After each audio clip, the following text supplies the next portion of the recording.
The voice said to me, "Son of man, eat what I am giving you, eat this scroll. Then go and give its message to the people of Israel." So I opened my mouth, and he fed me the scroll. "Fill your stomach with this," he said.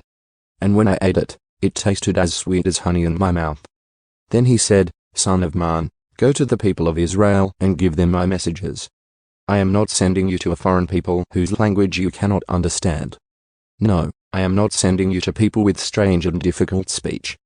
If I did, they would listen. But the people of Israel won't listen to you any more than they listen to me. For the whole lot of them are hard-hearted and stubborn. But look, I have made you as obstinate and hard-hearted as they are. I have made your forehead as hard as the hardest rock. So don't be afraid of them or fear their angry looks, even though they are rebels." Then he added, "Son of man, let all my words sink deep into your own heart first. Listen to them carefully for yourself.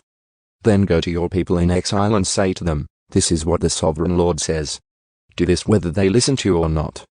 Then the Spirit lifted me up, and I heard a loud rumbling sound behind me. May the glory of the Lord be praised in his place.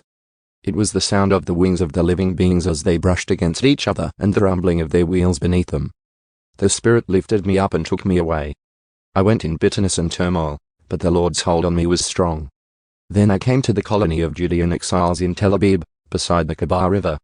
I was overwhelmed and sat among them for 7 days. A watchman for Israel.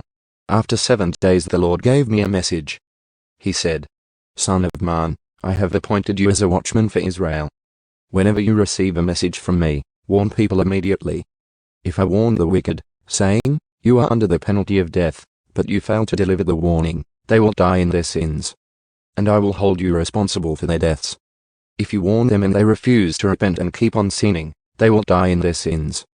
But you will have saved yourself because you obeyed me. If righteous people turn away from their righteous behavior and ignore the obstacles I put in their way, they will die.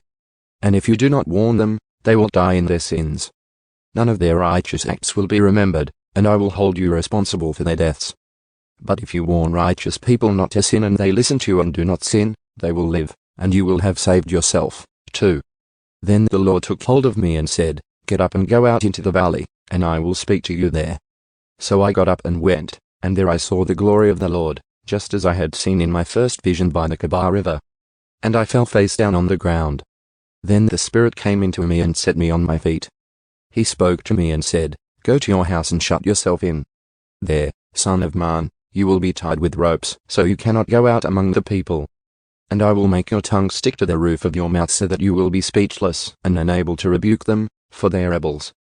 But when I give you a message, I will loosen your tongue and let you speak. Then you will say to them, 'This is what the sovereign Lord says.' Those who choose to listen will listen, but those who refuse will refuse, for they are rebels.